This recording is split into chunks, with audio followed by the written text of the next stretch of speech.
সন্দীপ ঘোষের বিরুদ্ধে বিচার প্রক্রিয়া শুরুতে কাটল জট। আর্জিকর দুর্নীতি মামলায় বিচার প্রক্রিয়া শুরুর অনুমতি দিয়েছে রাজ্য সরকার।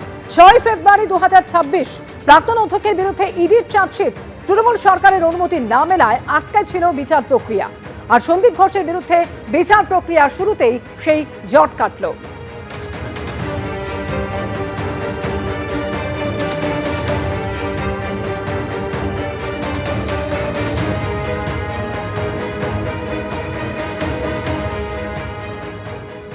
অভয়ার ঘটনা গোটা দেশকে নাড়িয়ে দিয়েছে।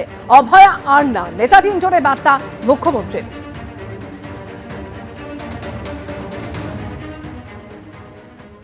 অভয়ের মতো ঘটনা, কসবা ল কলেজের মতো ঘটনা, রামপুরহাটে ছোট্ট আদিবাসী কন্যার ধর্ষণ খুনের ঘটনা, অথবা হাঁসখালি, কালিয়াগঞ্জ, ময়নাগুড়ির মতো ঘটনা, অথবা রামপুরহাটে বকটুইতে সংখ্যালঘু মহিলা শিশু কন্যাদের জ্বালিয়ে দেওয়ার মতো ঘটনা কবে বন্ধ হবে?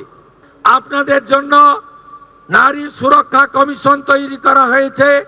চেয়ারপারসন অবসরপ্রাপ্ত কলকাতা হাইকোর্টের বিচারপতি শ্রীমতী সমাপ্তি চ্যাটার্জি এবং মেম্বার সেক্রেটারি দুঁদে আইপিএস অফিসার দময়ন্তী সেন।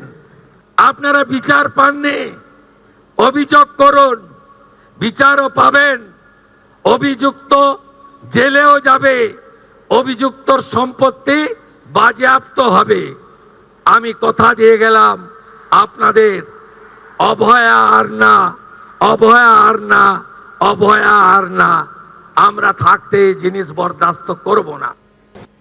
হাজিরা এড়িয়ে নগরদায়রা কোর্টে প্রাক্তন তৃণমূল সাংসদ। পুলিশকে ধাক্কা মারায় এফআইআর দায়ের হয়। আজই অপরূপা পোদ্দারকে হাজিরার সমন পাঠানো হয় শ্রীরামপুর থানার বদলে। তাকে দেখা গেল নগরদায়রা আদালতে। রামনবমীর অশান্তির মূল চক্র হিসেবে তার স্বামীকে ইতিমধ্যেই গ্রেফতার করা হয়েছে। রিষ্টা থেকে গতকাল গ্রেফতার করা হয় সাকির আলীকে। তাকে কোর্টে তুলেছে এনআইএ। আর নগরদায়রা আদালতেই অপরূপা পোদ্দারের স্বামীকে এনআইএ আনে। আর পুলিশকে ধাক্কা মারায় এফআইআর রুজু হয় এবং আজই অপরূপা পোদ্দারকে হাজিরার সমন পাঠানো হয়েছিল শ্রীরামপুর থানার বদলে। তাকে দেখা গেল নগরদায়রা আদালতে।